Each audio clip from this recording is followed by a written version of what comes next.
오늘 우리가 함께 읽을 말씀 레위기 27장, 시편 34편, 전도서 10장, 디도서 2장 말씀입니다. 자, 함께 나눌 주제는 신실함입니다. 그 신실함은 하나님의 성품이죠. 그 신실하신 하나님은 자기 백성도 그분 앞에서 신실하기를 원하십니다. 자, 오늘 말씀은 하나님의 신실하심을 기초로 우리가 어떻게 신실한 삶을 살아가야 하는지 구체적으로 가르쳐 주는데, 자, 먼저 우리 나누고자 하는 것, 하나님의 신실함입니다. 시편 34편은요, 생명의 위기 속에서 하나님의 구원을 경험한 다윗의 찬양입니다. 다윗은 블레셋 왕 앞에서 빛인 채하며 위기를 벗어난 뒤에 그 절박한 자리에서 자신을 건지신 하나님을 찬양합니다. 이 시편에는요, 하나님이 어떤 분이신지가 매우 선명하게 드러나는데, 하나님은 환난 중에 부르짖는 자의 소리를 들으시고 또 두려움 속에 있는 자를 외면하지 않으시며 자기에게 피하는 자를 복되게 하시는 분이시다라는 겁니다. 그래서 다윗은 단지 자기 경험을 말하는 데서 멈추지 않고 이렇게 권면을 하는데, 시편 34편 8절 9절 말씀 보면, 너희는 여호와의 선하심을 맛보아할지어다. 그에게 피하는 자는 복이 있도다. 너희 성도들아 여호와를 경외하라. 그를 경외하는 자에게는 부족함이 없도다. 자, 하나님을 멀리서 관념적으로 아는 것이 아니라 실제 삶의 자리에서 경험하라는 겁니다. 곧 다윗이 말하는 하나님의 신실하심과 그 선하심은 막연한 위로가 아닙니다. 하나님을 경외하는 자에게 부족함이 없다는 뜻은 그 삶에 전혀 문제나 결핍이 없다는 말이 아니고요, 오히려 모든 상황 속에서 하나님이 친히 책임지시고 채우신다라는 뜻입니다. 사람은 약속하고도 바뀌지만 하나님은 상황에 따라 달라지지 않으십니다. 사람의 도움은 때로 끊어지고 또 내 마음의 결심도 흔들리지만 하나님의 신실하심은 흔들리지 않습니다. 그래서 다윗은 하나님을 경외하며 그분께 피하는 삶이 복된 삶이라 담대히 선포합니다. 자, 결국 무엇입니까? 이 말씀 앞에서 우리가 정말 피하고 있는 곳이 어디인지 돌아보아야 하지 않겠습니까? 신실하신 하나님은 오늘도 피하는 자를 붙드십니다. 그러므로 우리는 상황의 크기보다 하나님의 신실하심을 더 크게 바라보며 그분께 피하기를 소원합니다. 자, 그렇다면 신실하신 하나님 앞에서 우리에게 요청되는 첫 번째 신실함은 무엇인가? 자, 하나님 앞에 드린 소원을 끝까지 지켜가는 겁니다. 레위기 27장은 하나님께 드리는 소원에 관한 말씀입니다. 하나님께 특별한 은혜를 입은 사람이 자신을 드리기로 하거나 자기 제사를 하나님께 드리기로 서원했을 때 그 서원을 가볍게 여기지 말고 반드시 지킬 것을 선언합니다. 레위기 27장 28절 29절 말씀 보면, 어떤 사람이 자기 소유 중에서 오직 여호와께 온전히 바친 모든 것은 사람이든지 가축이든지 기업의 밭이든지 팔지도 못하고 무르지도 못하나니 바친 것은 다 여호와께 지극히 거룩함이며 온전히 바쳐진 그 사람은 다시 무르지 못하나니 반드시 죽일지니라. 자, 하나님 앞에 드린 말은 단순한 결심이나 감정의 표현이 아닙니다. 그것은 거룩하신 하나님 앞에 올려드린 약속이고요, 언약의 하나님 앞에서 맺은 거룩한 결단입니다. 곧 이 말씀은요, 단지 서원 제도의 엄격함만을 보여주는 것이 아닙니다. 그 밑바탕에는 하나님의 신실하심이 깔려 있습니다. 하나님은 자기 백성과 맺으신 언약을 결코 가볍게 여기지 않으시고요, 한번 하신 약속을 반드시 이루시는 분입니다. 그렇게 하나님은 자기의 백성도 그분 앞에서 신실하기를 원하신다라는 겁니다. 자, 결국 무엇입니까? 신앙은요, 마음이 뜨거울 때 큰 말을 쏟아내는 것이 아니라 하나님 앞에서 한 약속을 끝까지 붙들고 지켜가는 것, 이것이 참된 신앙 아니겠습니까? 하나님은 우리가 완벽한 사람이라서 기뻐하시는 것이 아니고요.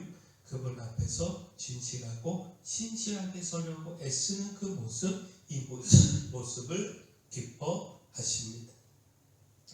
따라서 또한 입술로 신실해야 합니다. 곧 말의 절제로 우리는 신실함을 나타내야 합니다. 전도서 10장은요, 지혜자와 우매자의 차이를 여러 모습으로 보여주지만 특별히 말의 문제를 날카롭게 드러냅니다. 전도서 10장 12절에서 14절까지 말씀 보면 지혜자의 입의 말들은 은혜로우나 우매자의 입술들은 자기를 삼키나니 그의 입의 말들의 시작은 우매요 그의 입의 결말들은 심히 미친 것이니라. 우매한 자는 말을 많이 하거니와 사람은 장래일을 알지 못하나니 나중에 일어날 일을 누가 그에게 알리리요. 자, 성경은 말을요 단지 표현의 도구로만 보지 않습니다. 말은 그 사람의 마음과 영적 상태를 드러내는 통로라는 겁니다. 그리고 신실한 사람은 말을 함부로 하지 않습니다.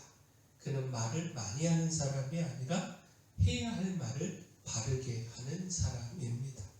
곧 지혜로운 말은 은혜를 세우고 덕을 끼치지만 어리석은 말은 자신과 다른 사람을 동시에 무너뜨립니다. 특별히 신실함과 말은요 깊이 연결이 되어 있습니다. 서원을 지키지 못하는 것도 입술에서 시작이 되고요. 순간의 감정에 휩쓸려서 사람을 찌르는 것도 입술에서 시작이 됩니다. 곧 신실하지 못한 삶은 종종 신중하지 못한 말에서 먼저 드러납니다. 그래서 말의 절제는 인격의 한 부분이 아니라 하나님 앞에서의 신실하심을 지키는 그런 중요한 통로입니다. 그러므로 우리의 입술이 가벼운 약속과 성급한 판단이 아니라 진실하고 절제된 말로 하나님 앞에 신실함을 드러내게 해야 합니다. 자, 근데 또한 신실함은요 말에서 그치지 않고 삶 전체로 흘러 넘쳐야 합니다. 곧 바른 행실로 우리는 그 신실함을 나타내야 합니다. 디도서 2장은요 교회 안에 다양한 사람들에게 필요한 삶의 태도를 구체적으로 가르칩니다. 나이 많은 남자들은 절제하고 경건하고 신중하고 믿음과 사랑과 인내에 온전해야 합니다. 나이 많은 여자들은 거룩한 행실로 살아야 하고 젊은이들은 선한 일의 본을 보여야 합니다. 대상은 다르지만 강조점은 하나입니다. 믿음은 삶으로 드러나야 하고 그 삶의 핵심에는 신실함이 있어야 한다라는 겁니다. 그러므로 바울은 이렇게 권면을 하는데 디도서 2장 7절 8절 말씀 보면 범사에 내 자신이 선한 일의 본을 보이며 교훈에 부패하지 아니함과 단정함과 책망할 것이 없는 바른 말을 하게 하라. 이는 대적하는 자로 하여금 부끄러워 우리를 악하다 할 것이 없게 하려 함이라. 자, 그리고 결정적으로 이렇게 덧붙이는데 10절에 훔치지 말고 오히려 모든 참된 신실성을 나타내게 하라. 이는 범사에 우리 구주 하나님의 교훈을 빛나게 하려 함이라. 자, 신실함은요 마음속의 추상적인 덕목이 아니라 실제 삶에서 보여져야 합니다. 하나님 앞에서의 신실함은요 사람들 앞에서도 드러나야 합니다. 곧 믿음의 사람은 말은 경건한데 삶은 흐트러져 있다. 예배의 자리에서는 진지하지만 일상의 태도와 맡은 일에서는 무책임하다. 자, 이런 말을 듣는 거 이거 바르지 않지 않습니까? 이것은 온전한 신실함이 아니지 않겠습니까? 바른 교훈은 바른 행실과 연결될 때 힘을 가집니다. 삶이 뒷받침되지 않으면 말은 약해지고요. 행실이 말씀을 따를 때 복음은 빛이 나게 됩니다. 결국 하나님 앞에서의 믿음은요, 우리가 혼자 있을 때의 태도와 반복되는 일상 속 작은 책임을 우리가 어떻게 감당하는가, 바로 여기에서 드러납니다. 우리의 삶에서 복음을 빛나게 하는 것은요, 큰 업적이 아니라 말과 바른 말과 또 단정한 태도, 또 꾸준한 성실함입니다. 자, 하나님은 신실하신 분입니다. 그러므로 신실하신 하나님 앞에선 우리도 신실해야 합니다. 하나님께 드린 서원을 지키고요, 말을 절제하고요, 내뱉은 말에 책임을 지고 선하고 바른 행실로 신실함을 드러내야 합니다.